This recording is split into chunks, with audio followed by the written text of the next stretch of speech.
reconocido historiador, escritor y académico venezolano, individuo del número de la Academia Venezolana de la Lengua y profesor titular de la Universidad Metropolitana.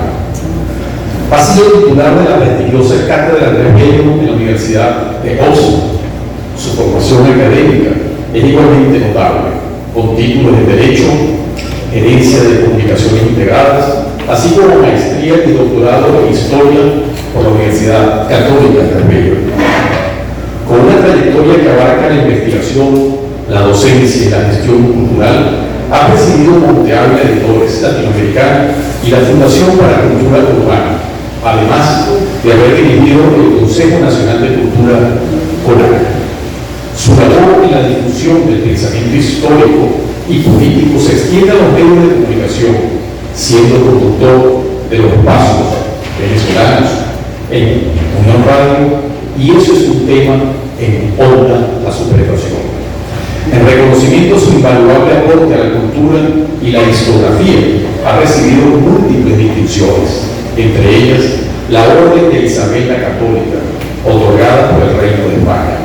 Hoy nos acompaña para ofrecernos su conferencia Venezuela en español, en la que nos brindará su aguda mirada sobre nuestra historia y actualidad. Recibámoslo con un fuerte aplauso.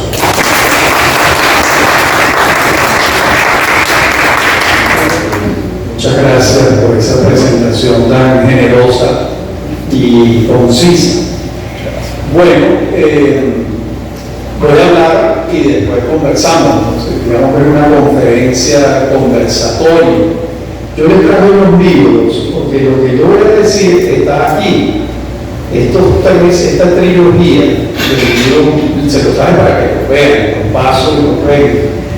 El primer tomo en 1498-1728 se llama Conquista y Urbanización. El segundo tomo, Venezuela 1728-1830, Guipuzcoana e Independencia.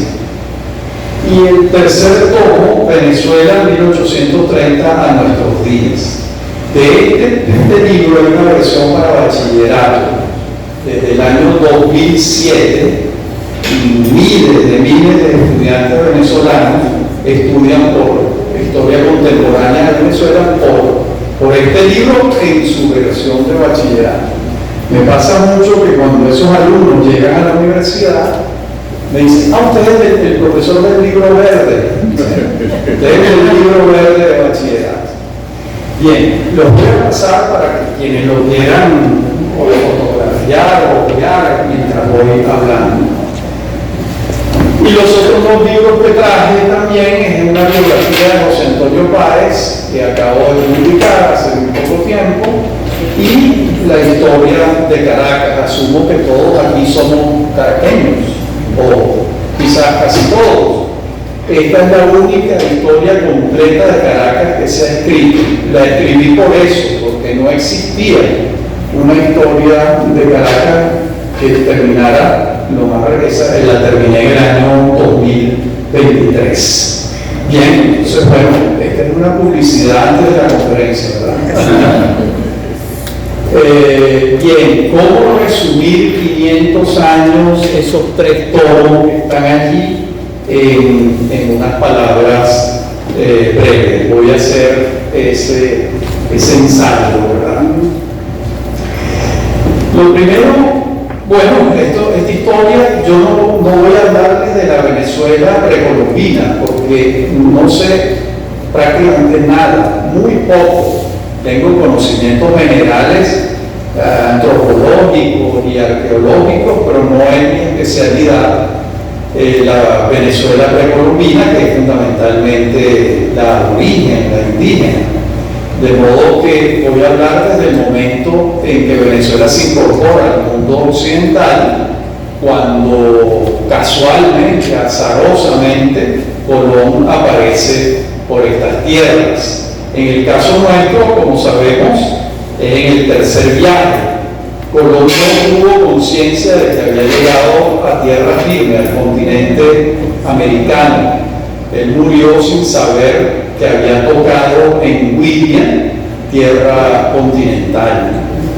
En todo caso, en ese primer viaje, él ve la isla de Cubagua y el placer de perlas de Cubagua, y eso va a ser importante para los que van a establecerse en el cuartel general de los españoles en América, que fue Santo Domingo, que se llamaba La Isabela. Todo partía desde allí. Y la conquista comenzó por oriente y por occidente. La faceta oriental incluye Nueva Cádiz de Cubagua, que dura muy pocos años, desaparece por un maremoto y por un saqueo de piratas franceses. Está la Asunción, una de las primeras ciudades fundadas por los españoles en la isla de Margarita, y por supuesto Cumaná. Y el otro extremo es Santana de Córdoba.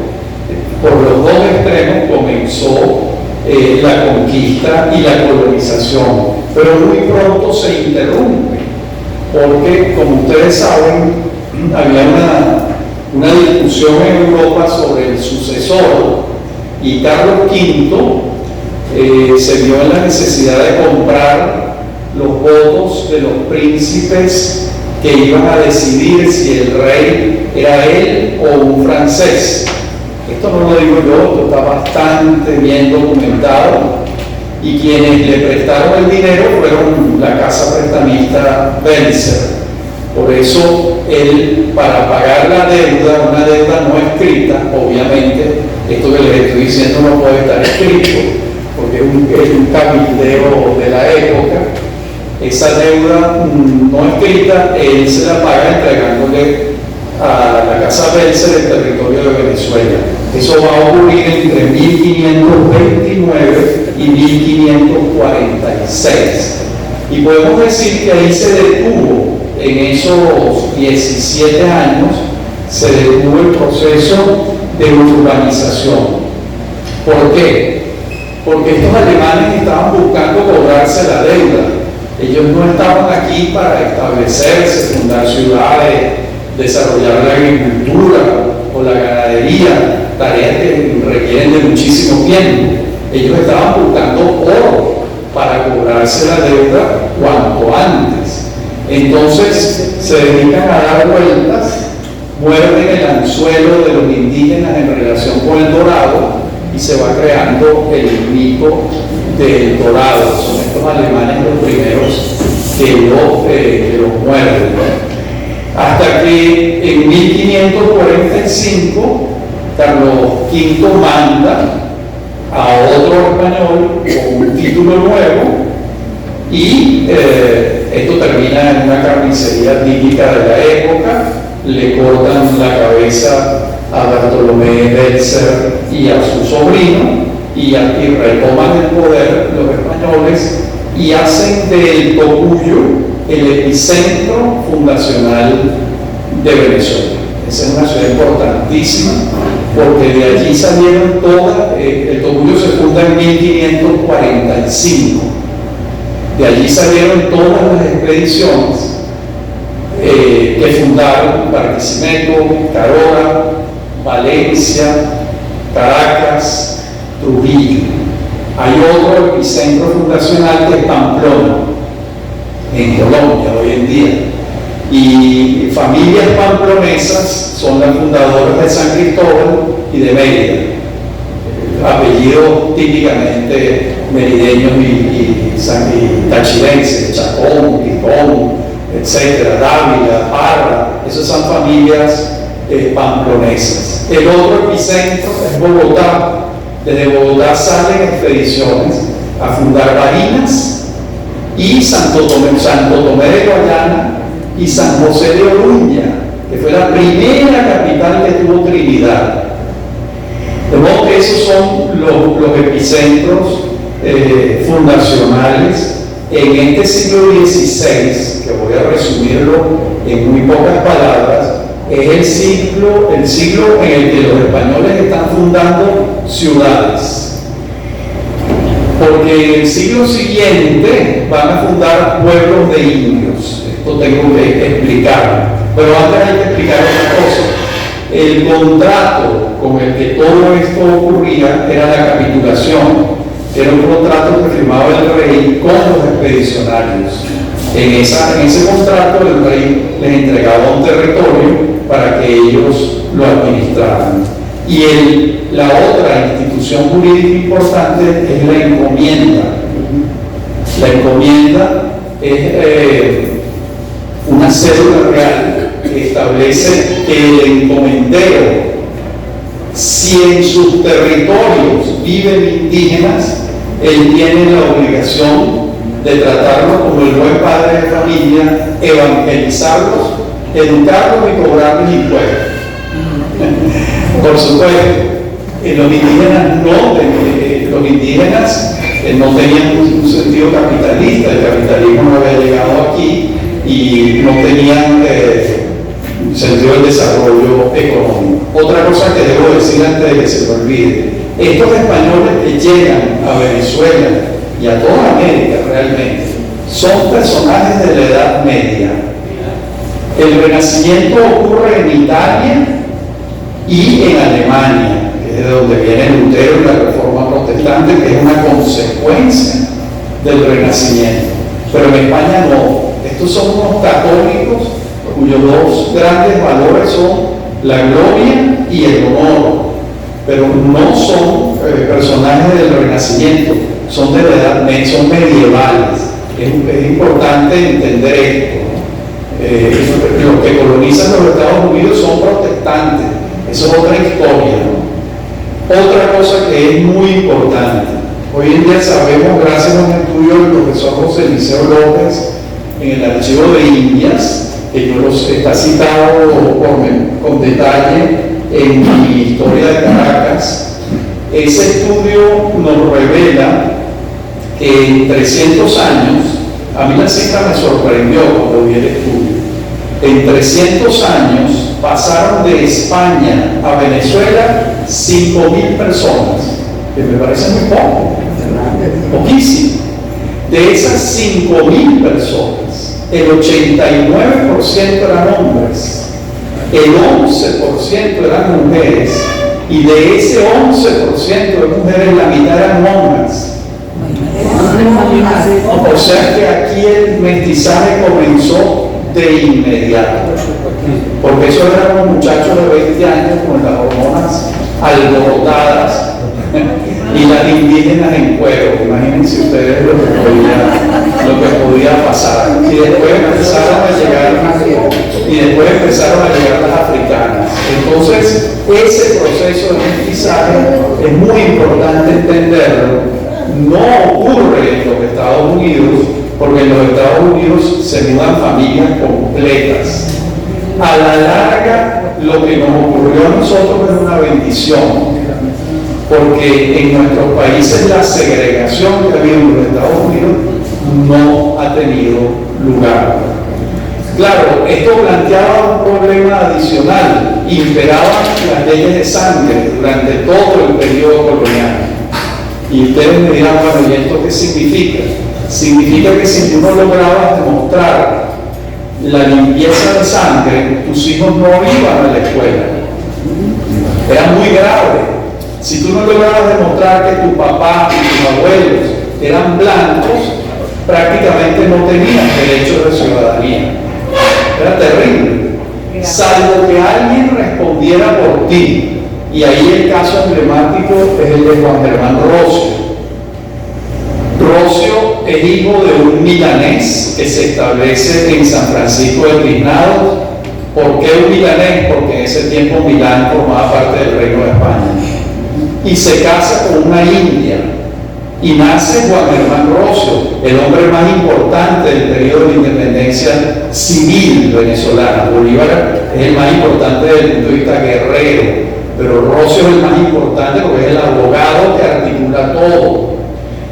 Miren lo que pasó con Rocio. Con esta anécdota les explico lo que significaban las leyes de sangre.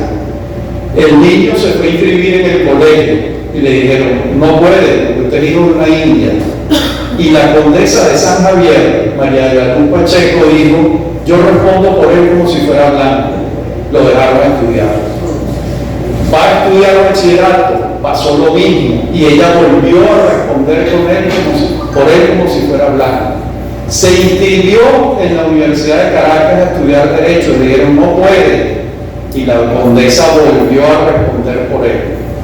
Se gradúa de abogado, la condesa ya había muerto. Se va a inscribir en el Colegio de Abogados de Caracas y le dicen no puede. ¿Y él era negro? No, era mestizo. Era mestizo. No era el tema, no es que si eres blanco, es que no podía demostrar. Su madre era india y al ser india no tenía derecho. Eran de las leyes de sangre, a uno esto le parece escandaloso, pero esto fue así durante todo el Imperio Español. Pero para terminarles el cuento, Roscio decide él mismo demandar y pasa 9 años viajando La Guaira, Santo Domingo, porque la Real Audiencia estaba en Santo Domingo, en Caracas todavía no había Real Audiencia, y la Real Audiencia falló a favor de él.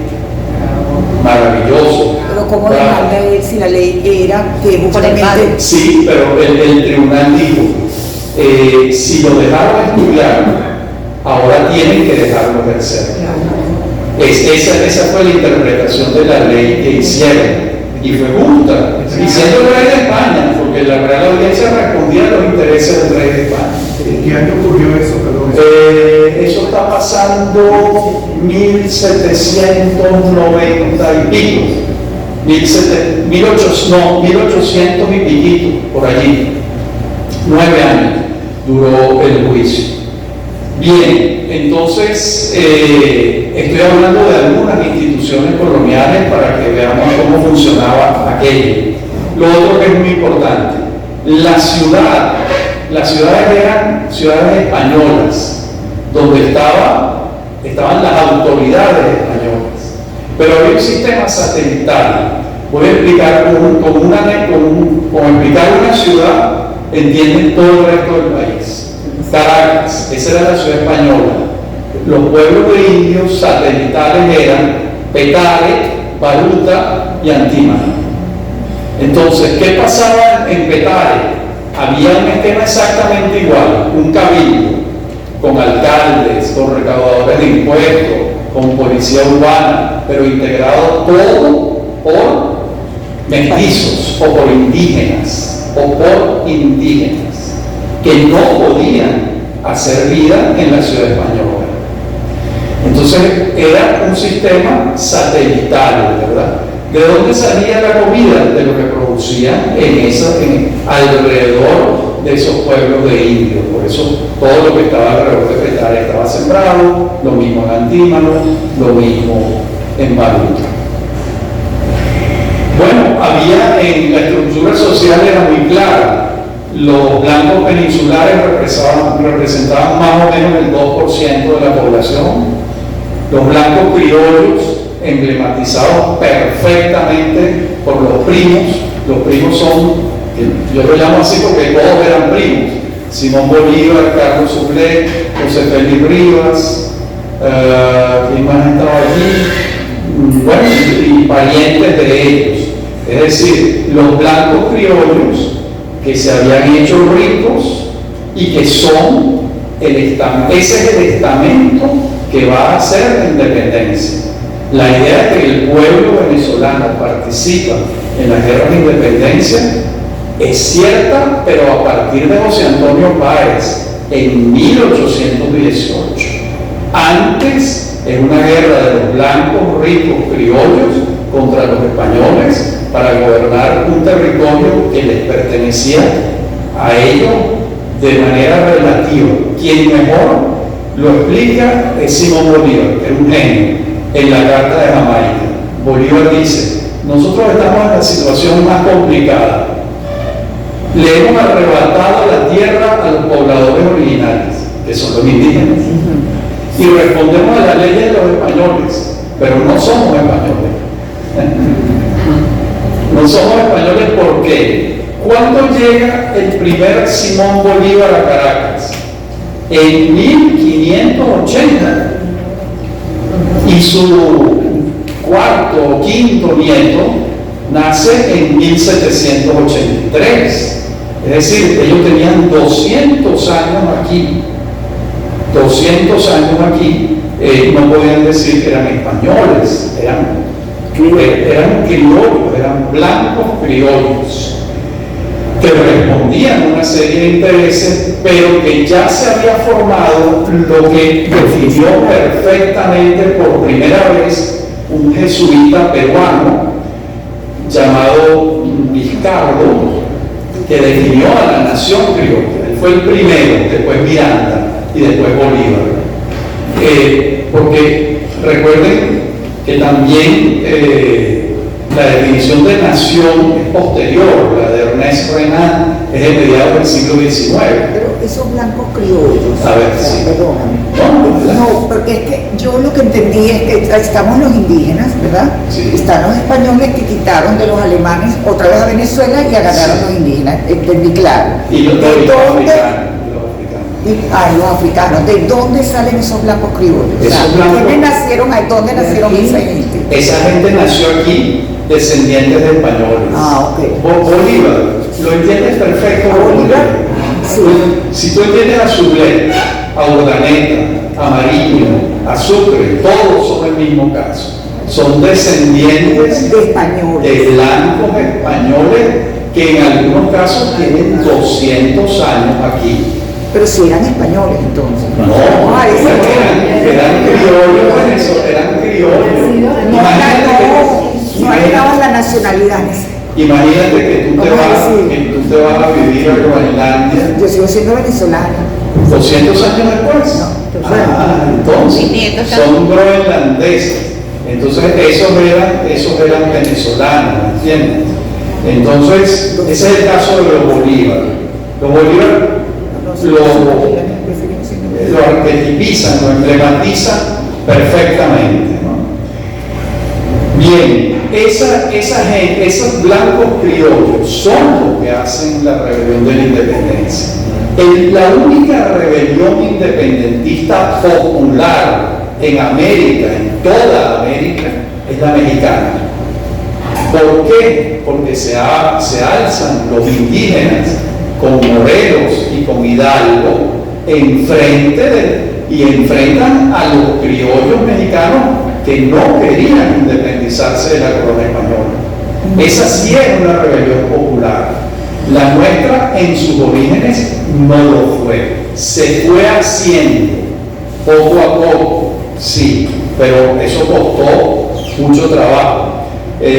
Tanto trabajo costó que, bueno, más adelante hablaré de Boves. Pero quiero terminar, tengo que hacer unos resúmenes apretadísimos, estoy resumiendo 500 años. Entonces, ¿qué está pasando en el siglo XVIII que distingue a Venezuela de todos los otros países de América Latina? Que nosotros tuvimos la Compañía Guipuzcoana. La Compañía Guipuzcoana estuvo vigente de 1728 a 1784. ¿Por qué esto es tan importante a mi juicio?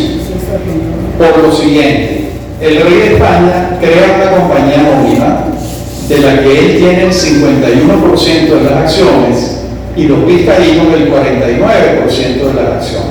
El rey no pone un centavo y los vascos se encargan de patrullar todas las costas venezolanas, de ser los gobernadores políticos de todas las provincias de Venezuela y de tener un monopolio comercial que perjudicó terriblemente a los Bolívar, a los Sucre, a los Rivas, a todos los blancos criollos. ¿Por qué los perjudicó tanto? Porque la compañía tenía el monopolio de todo lo que venía de España, el precio lo fijaban ellos. Y todo lo que ellos compraban aquí, que era el oro negro, que era el cacao, el precio lo fijaban ellos. ¿Qué se descubrió mucho tiempo después, gracias a las investigaciones de Eduardo Arcila Farías? Que hasta la compañía guipuzcoana hacía contrabando. Bueno, ¿cómo se descubrió? Él revisó los registros de exportación de los puertos por donde salía el cacao: La Guaira, Puerto Cabello, Maracaibo, Cumaná, Carúpano. Y en 1784, en el último año de la compañía guipuzcoana, digamos que salieron, estoy dando una cifra hipotética de memoria, pero para dar el ejemplo, 80.000 fanegas en el año 1784. Se vence el monopolio. En el año 1785 salieron 700.000 fanegas.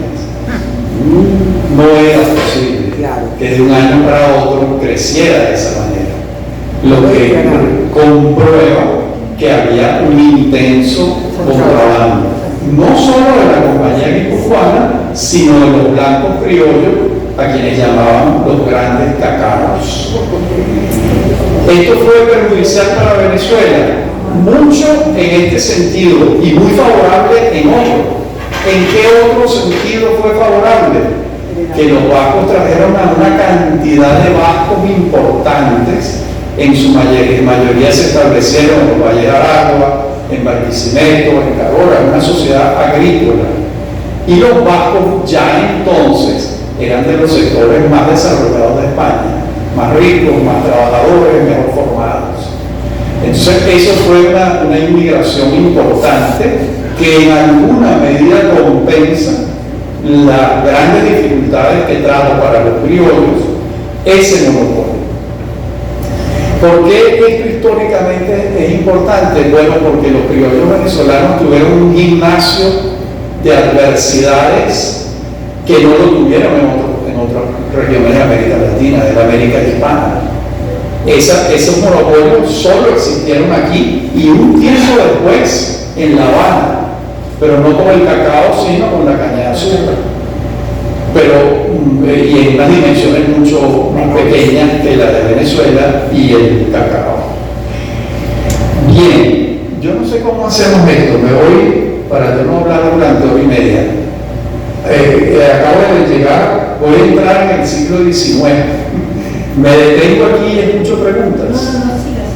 Sí, prefieren que siga. Bueno, a mí me llama la atención toda esta pregunta, pero ¿qué hicieron estos alemanes, esa compañía alemana, cuando los españoles entraron con la carnicería a Venezuela? ¿Se quedaron tranquilitos? No, demandaron en España a Carlos V y perdieron la demanda, por supuesto. Patalearon, pero no hubo manera. Adelante. Los ejércitos de 1813, 1814. Buena pregunta. Ese 19, ¿no? Correcto, en el siglo XIX, yo sé que todavía no has abordado mucho. No, ya voy para allá.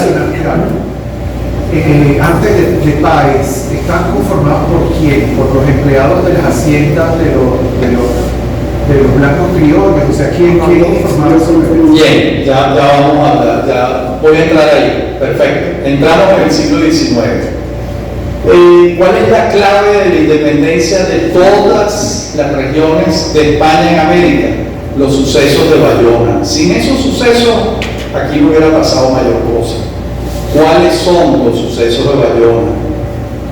Napoleón Bonaparte le dice a Fernando VII que él va a atravesar España para invadir a Portugal. El rey Juan de Portugal se monta en 80, 100 barcos y muda el reino para Río de Janeiro, en Brasil. Y entonces Napoleón engaña a Fernando VII y a su padre, a Carlos II, y los llama a Bayona. Fernando VII y su papá, cada uno aspiraba a gobernar, a reinar en nombre de Napoleón. Y Napoleón puso la corona en la cabeza de su hermano, José Bonaparte, a quien llamaban Pepe Botella por su afición al licor, a los tragos. Ahí empieza la independencia de Hispanoamérica. Y ahí el papel de Rocio, en el caso venezolano, y de José Cortés de Madariaga, el cura chileno de la Catedral de Caracas, es fundamental. El argumento jurídico lo da Rocio el 19 de abril de 1810. ¿Cuál es el argumento? Nosotros somos súbditos de Fernando VII porque nosotros, por gracia de Dios, por el derecho divino de los reyes, le entregamos nuestra soberanía a Fernando VII. Fernando VII está preso, la soberanía vuelve a nosotros. Entonces nosotros estamos obligados a fundar un gobierno en defensa de los derechos de Fernando VII. Esto hay que aclararlo porque mucha gente cree que el 19 de abril de 1810 es el día de la independencia. Para nada. Es el día en que los venezolanos nos otorgamos un gobierno propio, pero no habíamos fundado una república. Entonces, ahí el argumento lo da Rosio. El cabildo caraqueño, del que Rosio es diputado, le encarga, hay una discusión, y dicen, bueno, esto lo decidió Caracas, ¿qué pasa con el rey? Entonces le dicen a Rosio, por favor, redacte un estatuto electoral. Rosio es el fundador del CNE, ¿no? En las primeras elecciones, y además es el primer canciller de la República, porque ese gobierno que se forma, el presidente es José de las Llamosas, y el secretario de Estado, como se llamaba canciller, fue Rosio. La Cancillería venezolana tendría que presidir un retrato de Juan Germán Rosio. Nunca se ha hecho. Bien, entonces se redacta el estatuto electoral, ocurren unas elecciones y se inaugura un congreso en marzo, ¿verdad?, de 1811. A todas estas ha pasado otra cosa muy importante. Esto va a ser muy largo, bueno, ustedes me disculpan. Ha pasado una cosa muy importante. En el 19 de abril de 1810, ese gobierno decide mandar 3 embajadas a 3 lugares a explicar lo que está pasando aquí. Mandan a José Cortés de la Madariaga a Bogotá, a caballo, por cierto. Y hay que ir a los Estados Unidos y hay que ir a Londres. Entonces, los hermanos Bolívar dicen, nosotros ponemos la plata. Y la embajada a los Estados Unidos van Juan Vicente Bolívar y uno de los hermanos Montilla.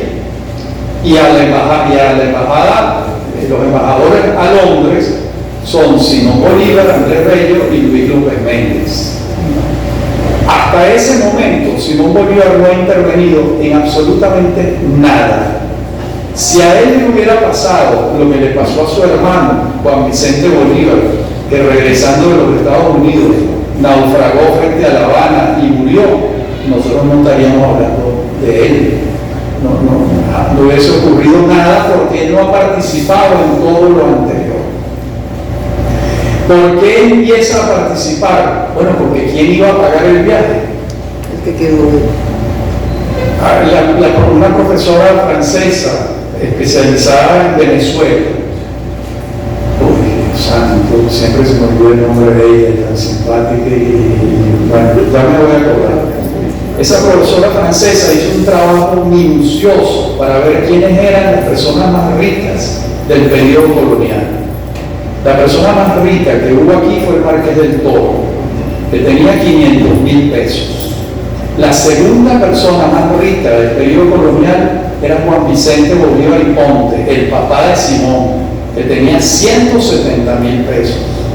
Y en esa lista estaban los Mariño, Santiago Mariño, que tenían 40.000 pesos y eran dueños de casi todo el oriente del país.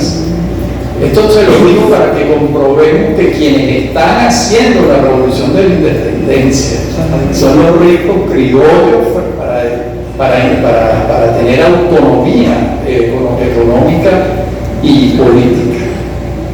Bien, viene todo esas embajadas regresan, ellos se hospedan en la casa de Miranda en Londres, regresan a Venezuela, se articula el Congreso y se declara la independencia el 5 de julio de 1811. Hasta ahora no hay guerra, esto es para responder lo de la guerra. Entonces ocurre una primera escaramuza en Valencia. Los valencianos son muy godos, siguen siendo de las sociedades más conservadoras y más sólidas de Venezuela, ellos estaban con el rey de España. No aceptan la independencia. El Marqués del Toro, que tiene un ejército y pequeño, forzosamente, va y sofoca la rebelión. Cuando empieza la guerra como tal, cuando desembarca en marzo de 1812, Domingo de Monteverde, proveniente de La Habana, al mando de un ejército de 400 canarios, al que se le suma el ejército de Reyes Vargas. ¿Quién es Reyes Vargas? Un indígena. ¿Y quiénes integran el ejército de Reyes Vargas? Los indígenas. Los indígenas están con el rey de España, no con los criollos.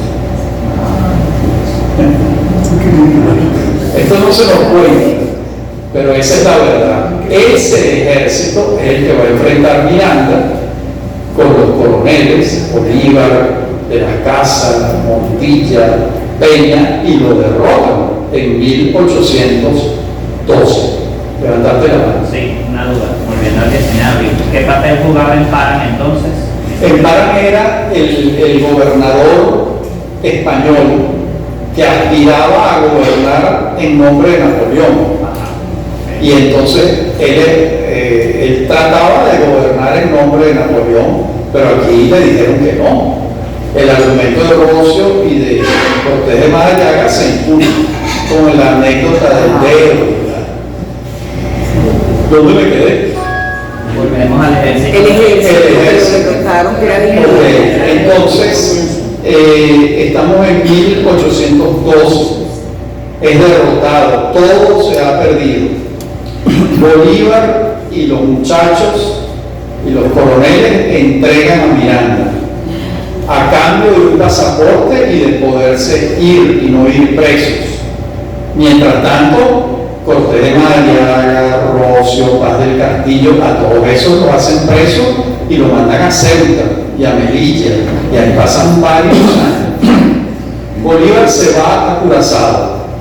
Allí se queda en casa de el señor Ricardo. Esto está bastante bien explicado por un integrante de la comunidad judía en Venezuela que acaba de morir, un gran amigo mío, Roberto Lovera de Sola. Él tiene un libro que lo publiqué yo en los años 90 cuando estaba en Monte Ávila, que se llama Bolívar en Curazao. Bolívar se aloja en casa de Mordechai, ¿así se pronuncia? Mordechai Ricardo, en Curazao. Y ahí pasa 3 meses. De ahí se va a Cartagena y escribe el manifiesto de Cartagena. Y empieza, ese es el primer texto político de él. Y viene ahora la campaña admirable. Bolívar entra triunfante en Caracas en agosto de 1813, pero ya José Tomás Boves ha recuperado el ejército de Monteverde, que se ha ido y ha sumado el suyo propio, que está integrado ¿por quién?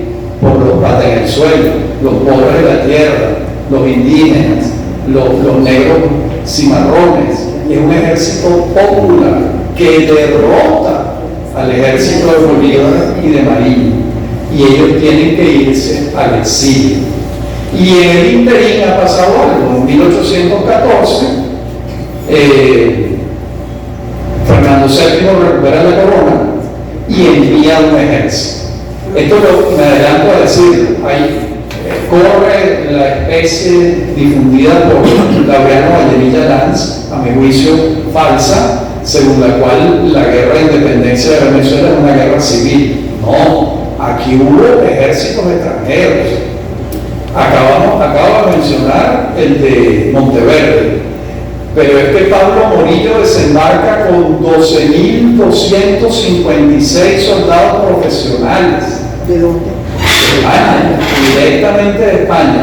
Son los soldados profesionales que desembarcan y van primero llegan a Caruba, La Guaira, Puerto Cabello, Maracaibo, y Morillo sube por el Magdalena a Bogotá y gobierna 9 meses desde allí, y Morillo recupera prácticamente todo el territorio, salvo 4 lugares que son verdaderos héroes de la resistencia. ¿Cuáles son esos lugares desde donde se va a articular la futura victoria de Bolívar? En los llanos del Casanare, Francisco de Paula Santander. En el Cajón del Arauca, José Antonio Páez. En Guayana, Manuel Carlos Piar. Y en el oriente, los hermanos Monagas. Todos ellos haciendo guerra de guerrillas. Morillo nunca logra vencerlos a ellos. Y por eso es que la recuperación es a partir de Guayana, cuando Bolívar ordena el fusilamiento de Piar y logra el control absoluto de las fuerzas patrióticas. Porque hasta el fusilamiento de Piar, los pleitos entre Mariño y Bolívar eran terribles, a muerte, difíciles.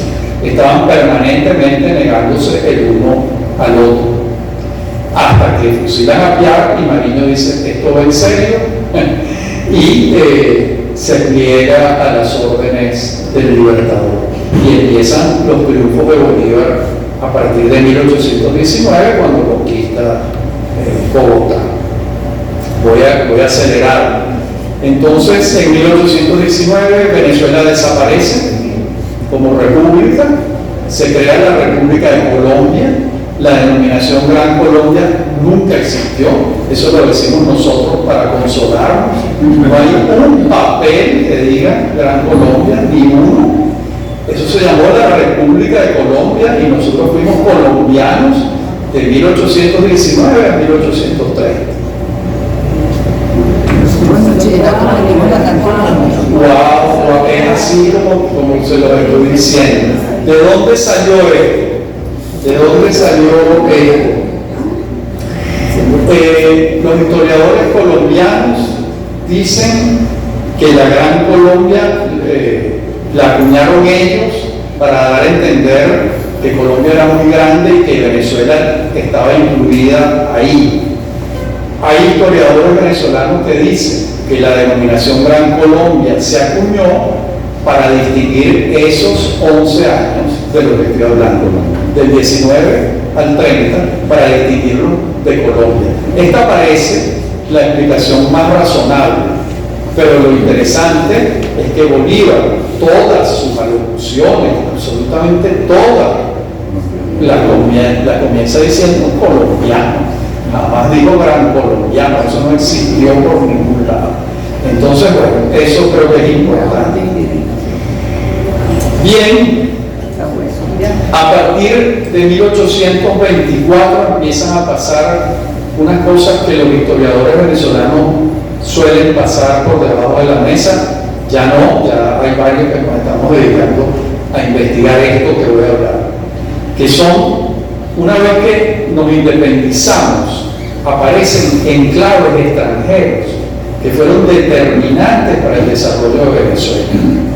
Eso ya los tenemos ubicados quienes nos dedicamos a estos estudios. 50 familias alemanas en Maracaibo y en Rubio. Más o menos 50 familias alemanas en Puerto Cabello y Valencia. Los ingleses de La Guaira y los corsos en Carúpano y Río Caribe. ¿Por qué esto es tan importante? Porque estamos hablando de un país cuyo primer banco es el Banco de Maracaibo, fundado en 1870 y pico. O sea que ¿quién financiaba el desarrollo de Venezuela? Las casas comerciales extranjeras que le decían al productor de cacao, yo te financio la cosecha, o al productor de café, pues ya el café era muy importante, yo te financio la cosecha, pero tú me la vendes completa a mí. Y yo la exporto a Hamburgo, a Le Havre, a Liverpool, etc. Eso es muy importante porque va modernizando a Venezuela, es un factor de modernización importante. El otro factor de modernización importante tiene que ver con ustedes, y es, bueno, cuando los judíos se establecen en Curazao. Imposible entender el desarrollo del Estado Falcón sin la presencia de los Enrique, los Curiel, ¿cuáles son los Maduros? Los Capriles, los de Sola, los Senior, Exactamente. Los Enrique Rodríguez. Sí. Entonces, esos factores son muy importantes y no podían ocurrir antes porque durante el Imperio Español no podían vivir extranjeros aquí. Y además, ¿por qué son unos factores importantes? A mi juicio, esto se dice poco. Bueno, no me importa, me estén grabando, son mis ideas. ¿Cuáles son los factores importantes? Los ingleses y los alemanes que se establecen aquí son protestantes. Y los protestantes creen que lo único que le gusta a Dios es que trabaje las 24 horas del día. Entonces eso tiene que ser un factor fundamental del desarrollo. Y lo fue. Los corzos carpaneros no eran protestantes, eran católicos, pero eran trabajadores también. Y uno se maravilla de la cantidad de apellidos corzos que forman parte de todo el mundo empresarial venezolano y político. Hemos tenido varios políticos descendientes de corzos: Leoni, Ucinchi, Calvani, Larpietri, todos esos son corzos. Yo mismo, Arrailuca, los Lucas somos corzos carpaneros. Entonces, ese es un factor importante en el siglo XIX. ¿Qué otro factor importante hay en el siglo XIX? Los gobiernos de Páez y de Suchet, extraordinarios. Esto no lo digo yo, lo dicen las cuentas nacionales del profesor Aníbal Batista. Ese libro hay que tenerlo, está publicado, tiene 3 ediciones. Ese libro es el único que te dice rubro por rubro la producción venezolana desde 1830 hasta el 2012, cuando él lo publicó. ¿Qué queda demostrado allí? Que gracias al liberalismo de Santos Michelena, que era un discípulo, un lector de Adam Smith, se desarrolló el café en Venezuela de una manera inimaginable. Y hay 18 años de crecimiento económico entre 1830 y 1847. ¿Gracias a qué? A la ley de libertad de contratos. ¿En qué consistía esa ley del 10 de abril de 1834?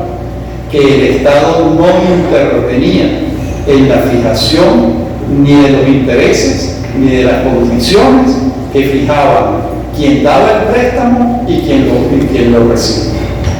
Eso fue lo que permitió el desarrollo agrícola. ¿Quiénes deshicieron esa ley? Los hermanos Monagas. Los hermanos Monagas, no me hagan hablar de los hermanos Monagas. Entonces viene la guerra federal, voy a dar saltos grandes, viene la guerra federal, y de la guerra federal lamentablemente fracasa el proyecto de federación, y después vienen los 18 años de influencia de Antonio Guzmán Blanco, un hombre muy importante, importantísimo, porque coinciden varias cosas. Porque él no es importante solo por él, sino por una circunstancia europea que está ocurriendo. Piense que las relaciones hasta 1870, las relaciones que tiene Venezuela con las potencias europeas, que eran básicamente Alemania, Francia, Italia y Inglaterra, por supuesto, las relaciones eran comerciales. No había llegado capital extranjero a Venezuela. ¿Por qué? Bueno, porque no había excedentes de capital en Europa tampoco. La revolución industrial es de 1769. Cuando ha pasado un siglo de la revolución industrial en los países industrializados europeos, hay excedentes de capital. Entonces, ¿eso en qué se traduce en el caso venezolano? Que construyen todos los ferrocarriles, construyen los puertos, y empieza un desarrollo económico también mayor que el que había por la construcción de los ferrocarriles. ¿Cuáles ferrocarriles? El Caracas-La Guaira lo construyeron los ingleses. Les aclaro, en la República de Venezuela, en la construcción de todo el sistema ferroviario, no puso un centavo, todo era capital extranjero.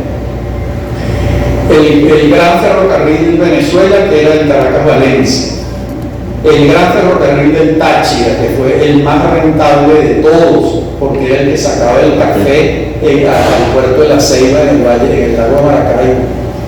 El gran ferrocarril del centro, que salía del Parque de los Caobos, se iba por eso se pudo construir la avenida Libertador, porque ese era el camino del tren. Después agarraba por la avenida Francisco de Miranda, llegaba a los dos caminos, un ramal seguía a Los Chorros, donde iban a temperar los ríos caraqueños, y el otro ramal bajaba por Petare hacia los valles del Tur. Una maravilla, eso lo construyeron los ingleses también. Todo esto que les estoy contando incrementó notablemente la producción agrícola, pero nos endeudó a morir. ¿Por qué? Porque Guzmán Blanco firmó un contrato con todas estas compañías en el que la República de Venezuela se comprometía, pasara o no pasara, a retornar el 7% al año de la inversión. Si el pasaje y la carga pagaban el 7%, perfecto, pero el pasaje y la carga cubrían el 2%. El otro 5%, todos los años Venezuela se endeudaba con un banco europeo para pagarle a los ferrocarriles. Esa es la causa del bloqueo que sufre Cipriano Castro en el año 1902. ¿Quiénes vienen a cobrar? Los bancos a los que no les han pagado, que mandan a sus armadas alemanas, francesas, italianas e inglesas a cobrar la deuda de los ferrocarriles. Y ya llegamos entonces al siglo XX, donde hay un largo periodo de la hegemonía militar tachirense, la hegemonía andina, que va de 1899 a 1945. Debo decir algo sobre el siglo XIX y sus rasgos fundamentales. Los rasgos fundamentales: el debate entre el federalismo y el centralismo. Un debate casi siempre perdido para el federalismo, porque Bolívar era un enemigo a muerte del federalismo, lamentablemente. Porque el federalismo es lo que ha desarrollado a los grandes países del mundo, la descentralización política y administrativa. La otra gran dicotomía, el Partido Conservador y el Partido Liberal. Hay que explicar que el Partido Conservador y el Partido Liberal ambos eran liberales, porque el comunismo no existía. El manifiesto del Partido Comunista es de 1848. O sea, quien diga que Bolívar era socialista no tiene idea de lo que está diciendo. O sea, porque no existía el socialismo. Esa es otra gran dicotomía. ¿Cuál es ¿Dónde está la diferencia? Yo me esfuerzo a estudiar ¿dónde está la diferencia entre Páez, que es el jefe del Partido Conservador, y el viejo Monagas, que es el jefe del Partido Liberal? ¿En dónde está? Parecía que la diferencia está en la relación con la Iglesia Católica. Los conservadores tienen una relación más estrecha con la Iglesia Católica que los liberales. No quiere decir que los liberales sean ateos o agnósticos, pero no tienen una relación tan estrecha. Esa es la diferencia que uno puede encontrar. Otra característica central del siglo XIX para entender el siglo XIX. ¿De dónde salen los recursos del Estado? De las aduanas. Recuerden que el impuesto sobre la renta lo crea el general Medina en 1942. En el siglo XIX, ¿de dónde sale el dinero? De lo que sale por los puertos y de lo que entra por los puertos, de los impuestos aduanales. Ese dinero era exiguo y no permitía que hubiese un verdadero ejército nacional que tuviera el control del territorio. Por eso, todo el siglo XIX es el siglo de los caudillos regionales. Te preguntaba, ¿de dónde salían esos ejércitos? Le voy a dar una anécdota, una explicación anecdótica, que creo que lo explica muy bien. José Tadeo Monagas y Santiago Mariño dan el primer golpe de Estado que hubo en Venezuela. Se lo dan al doctor Vargas. El doctor Vargas se va, lo destierran y se va a San Tomás. Ahí interviene el general Páez con su ejército, doblega, vence al ejército de Mariño y de Monagas, manda a llamar a Vargas, lo trae de nuevo y le devuelve la presidencia de la República. Y Vargas se queja y le dice: general Páez, estos señores han cometido el peor de los delitos, ¿cómo los vamos a dejar libres?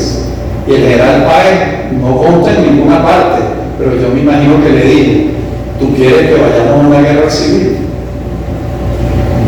Y tuvo que perdonarlos. Los perdonó. ¿Qué te revela ese perdón? Que no había un ejército que tuviera uno de los elementos centrales del Estado, que es el control del territorio. No lo había. Entonces el territorio era una colcha de retazos de ejércitos regionales. Los Monagas en Oriente, Páez en el Llano, Sublette, Chaguarama, todo. Eso era una colcha de retazos de todo el país. ¿Esto quién lo termina? El general Gómez.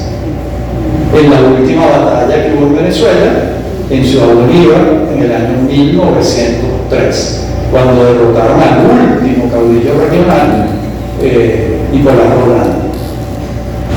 No sé si esto explica un poco de dónde salían y quién. Por ejemplo, el ejército de los Monagas, ¿quiénes eran? Los peones de sus haciendas. Eso era. Y además pasaba lo que Simón Díaz decía en sus canciones. ¿Qué pasó con fulano? Se fue detrás de un hombre a caballo. Porque en aquella Venezuela pobre y rural, ¿qué futuro tenía un hombre en un pueblo? Irse detrás de un hombre a caballo.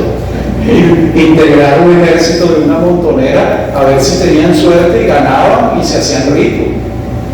No, había muy pocas otras oportunidades. Bien, estos son los rasgos muy aceleradamente del siglo XIX. Ahora tengo una hora hablando. Vamos a hacer preguntas y después entramos en el siglo XX. ¿Qué parece? Porque no se cansa. El general Páez, ¿cuándo es que sale de Venezuela y se va a Nueva York? Los Monagas lo derrotan en 1848, lo ponen preso en el castillo de San Antonio de la Eminencia en Cumaná, y su esposa, Dominga Ortiz, aboga por él y se va al exilio. Él vive en 2 exilios. Los dos, el primero 10 años en Nueva York y el segundo 10 años, pero compartido 3 años en Buenos Aires, 2 años en Perú y 3 años en Nueva York. Gran personaje. Bueno, yo me enamoré del general Páez, por eso escribí esta biografía. Embajador, usted levantó la mano. Bueno, 2 cositas. Una es, hace poco me llamaron de la Embajada de Alemania para ilustrarlo. Yo no soy historiador, pero me puse a leer una oferta que estuvo en la Primera Guerra Mundial de Estados Unidos de comprar la isla de Margarita. Y primero le hicieron un cártel de Chaco Gómez, por supuesto, ahí interviene Estados Unidos para impedirlo. Pero por ahí vi una referencia a los persas, que Hitler, entre las cosas que tenía, era reclamar ese tratado de los persas, de los alemanes, y volver a tener a Venezuela. ¿Qué ocurrencia la de Hitler?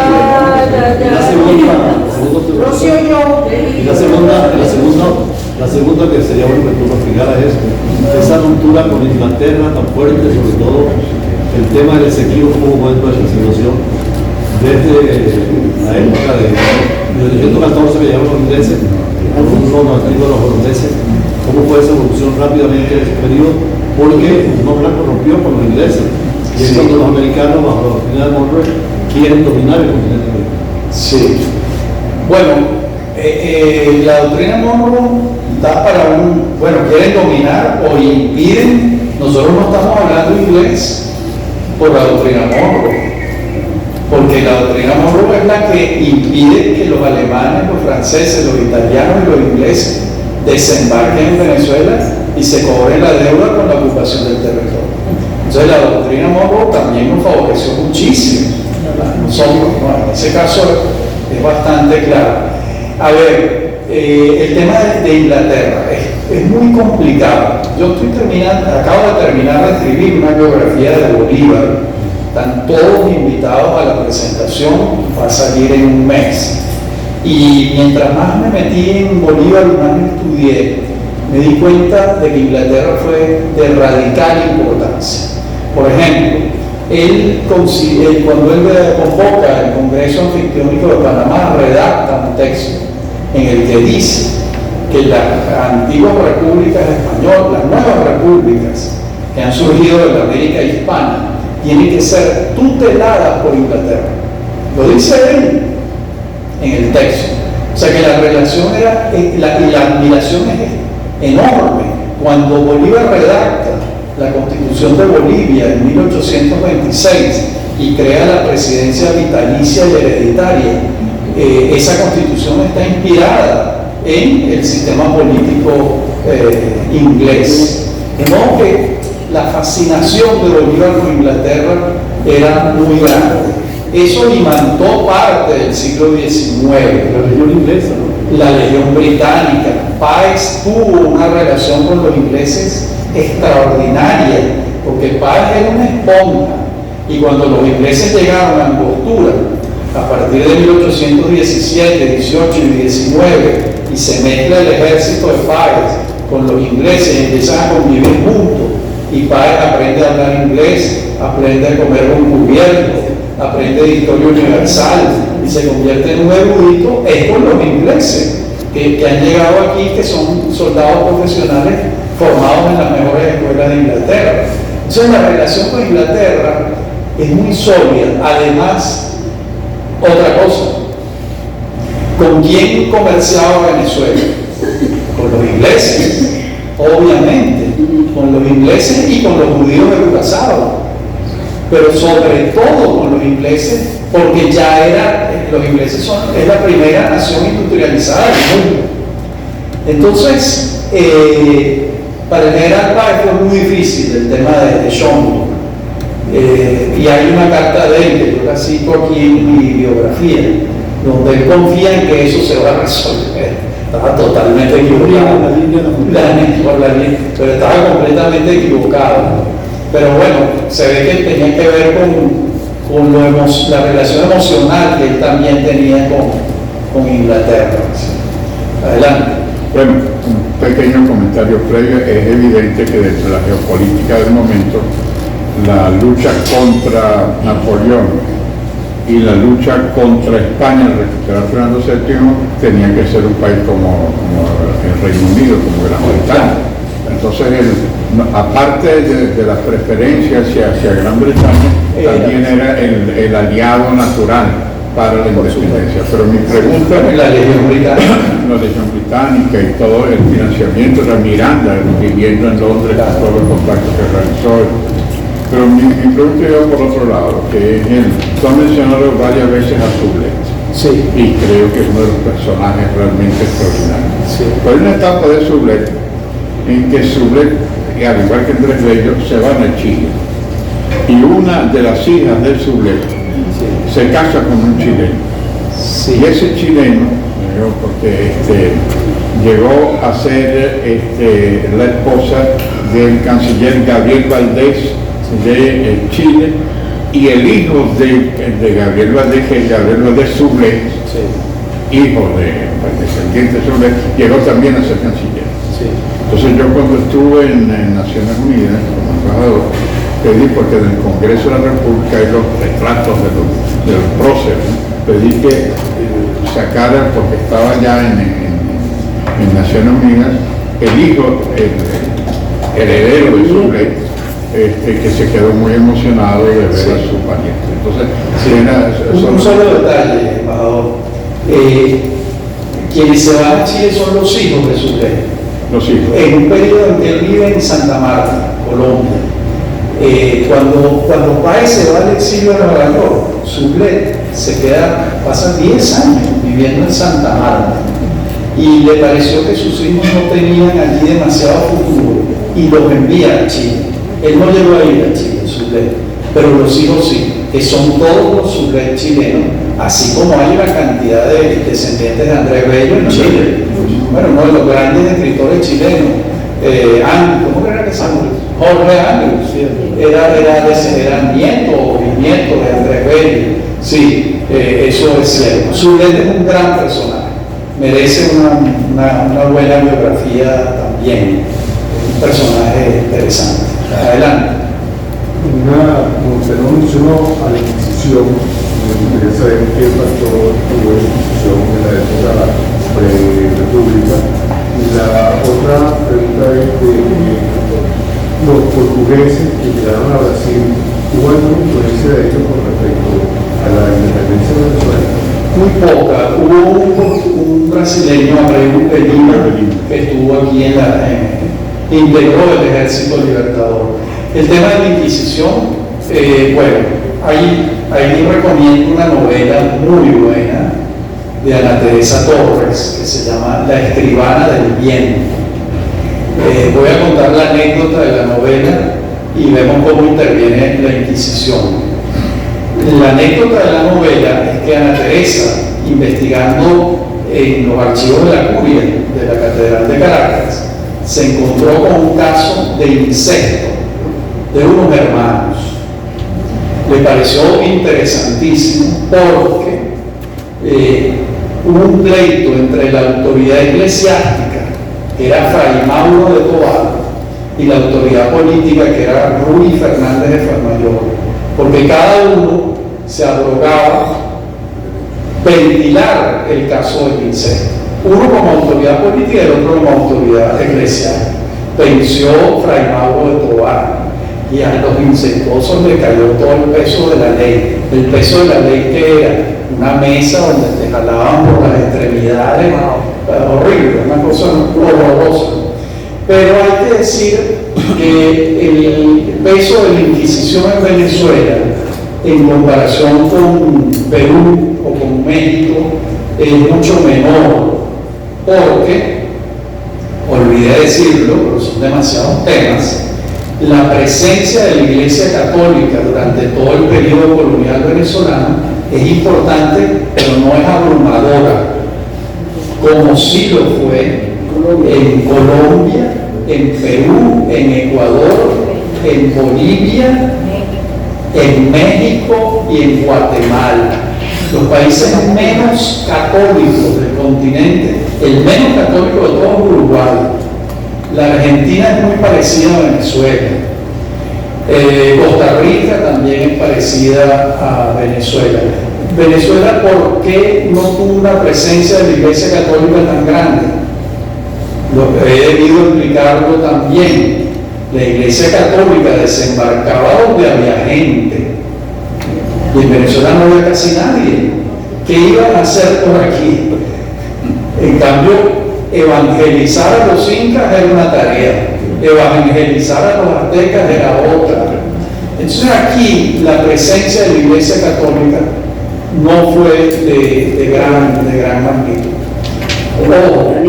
A los guaraníes también. En el Paraguay, ¿no? A los guaraníes, a los aymaras, en Bolivia. O sea, tenían que evangelizar otra cosa. Nuestros aborígenes no conocieron desarrollos urbanos, vivían de la caza, la pesca y la recolección, eran nómadas. Entonces tampoco llegaron a ser grandes contingentes que formaron ciudades, para nada. Aguerridos, muchísimo.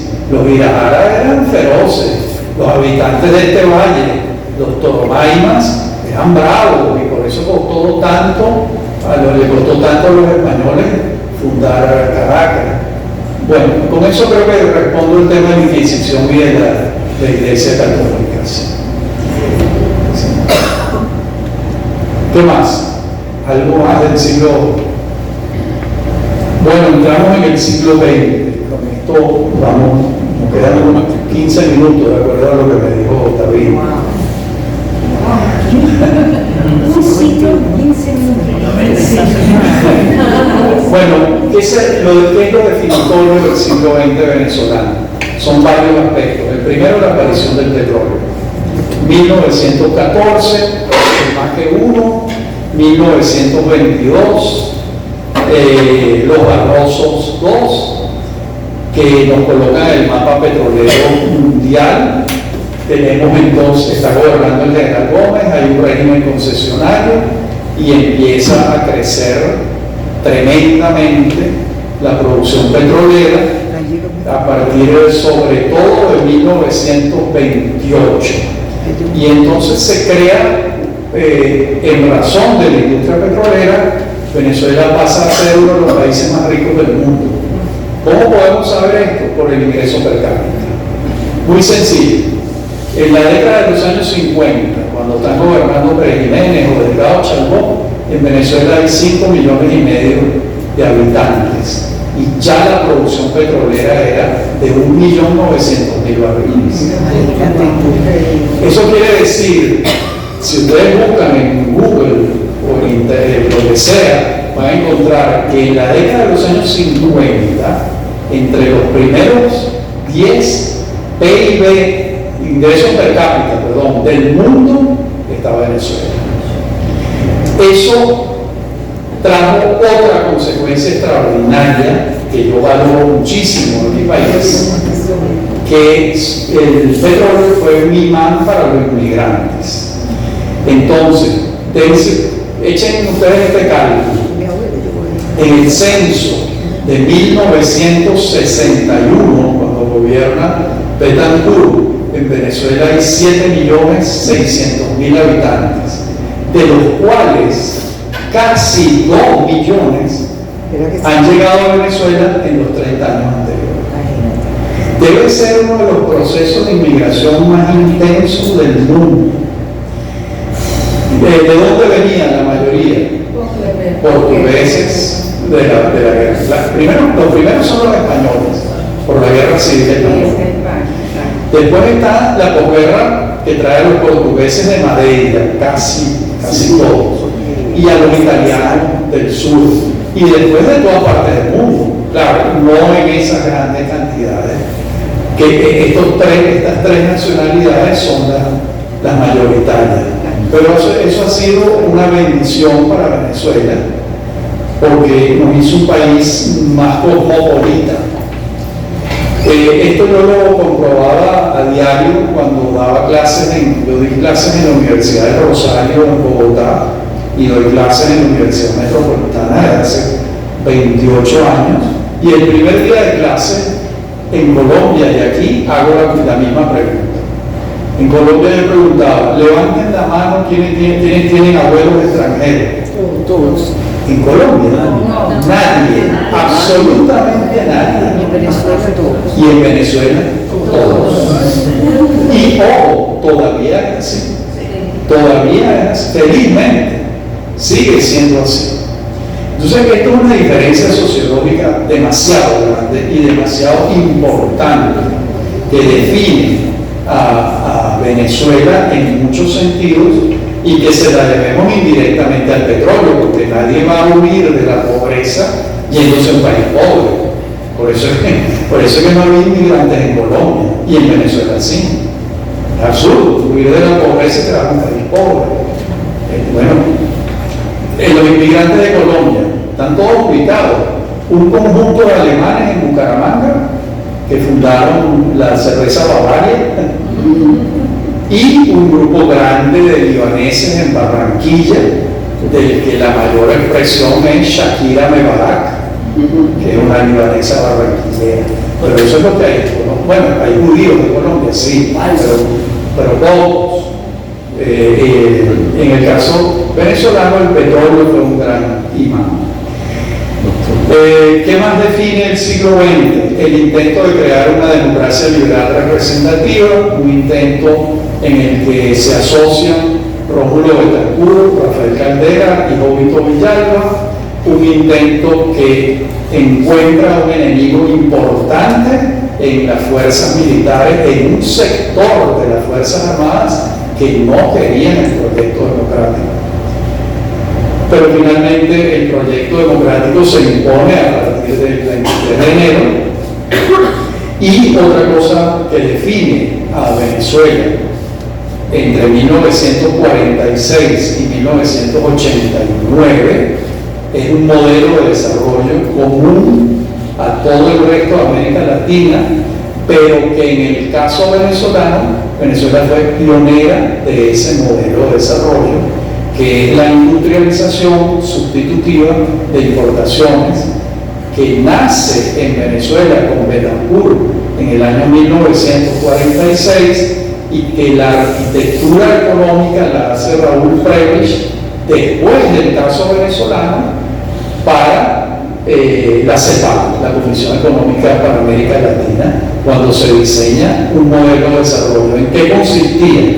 En que ninguno de estos países estaba industrializado. ¿Cómo los íbamos a industrializar? Poniéndole grandes aranceles a los productos importados, favoreciendo el desarrollo de una planta industrial interna, protegida, subsidiada, para que se desarrollaran parques industriales.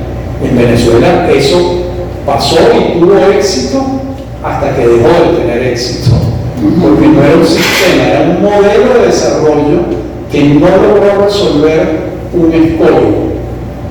Si todos los países de América Latina funcionan así, no puede haber integración económica. Era imposible, es obvio.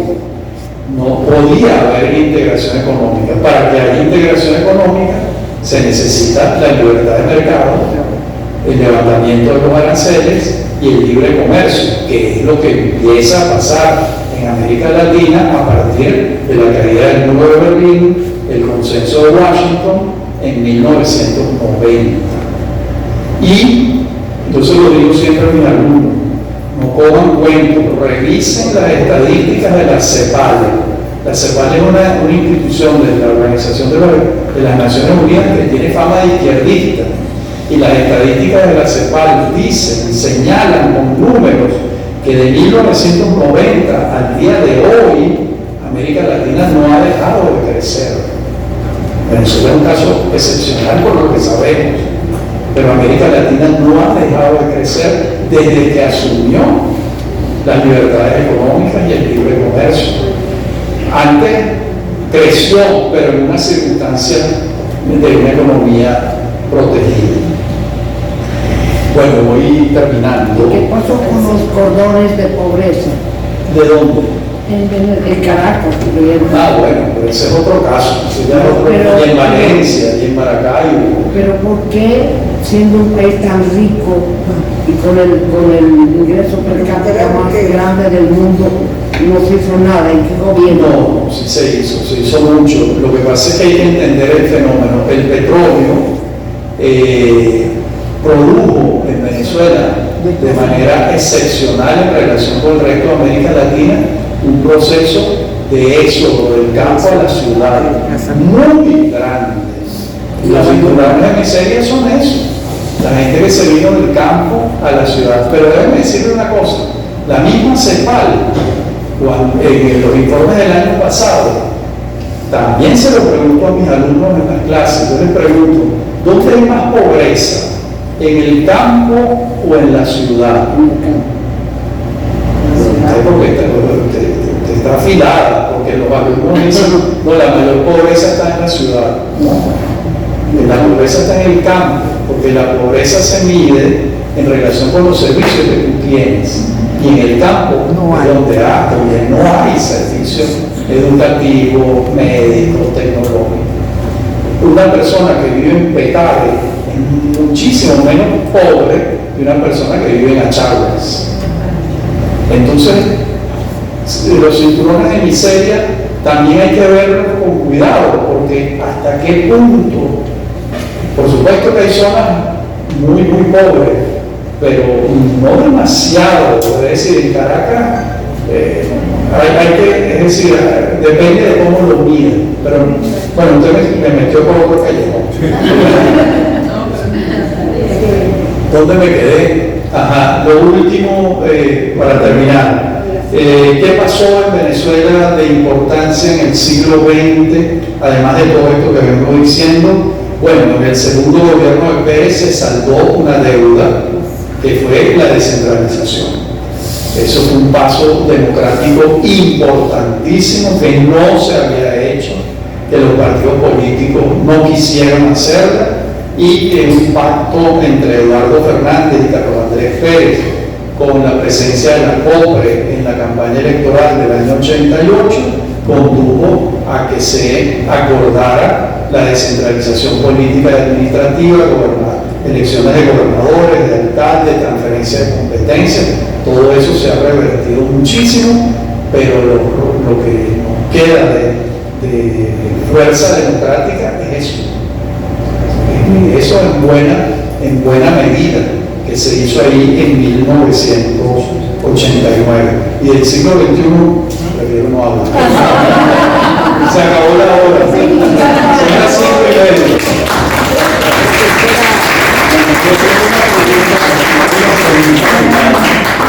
A ver si no nos puede responder. Sí, Arepa, ¿es venezolana o colombiana? Totalmente venezolana. Sí, totalmente venezolana. Sí, quienes hemos vivido en Colombia echamos menos el queso venezolano. Los colombianos no pueden tener un queso como el venezolano por unas leyes. Yo pregunté, pero ¿por qué este queso es tan malo? No sé por qué. Las leyes de sanidad no permiten hacer un queso como el venezolano. Bueno, que vivan las no leyes de sanidad. Quiero agradecer en nombre de la comunidad judía de Venezuela la presencia del profesor Rafael Arraiz, y queremos darte un pequeño recuerdo de nuestro encuentro contigo. Es dos publicaciones, una del 60 aniversario de la liberación de Auschwitz, de Venezuela, que es una conmemoración sin precedentes, y el otro libro, también editado por la comunidad, son los grandes temas del pensamiento judío contemporáneo, y el convidado fue Bernardo Tisbert. Entonces, también lo conoce y ha estado en contacto con él. Tenemos que hacer de agradecimiento.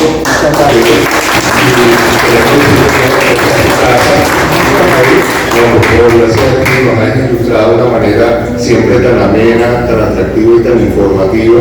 Queremos agradecértelo y que sepas que esta es tu casa. Muchísimas gracias.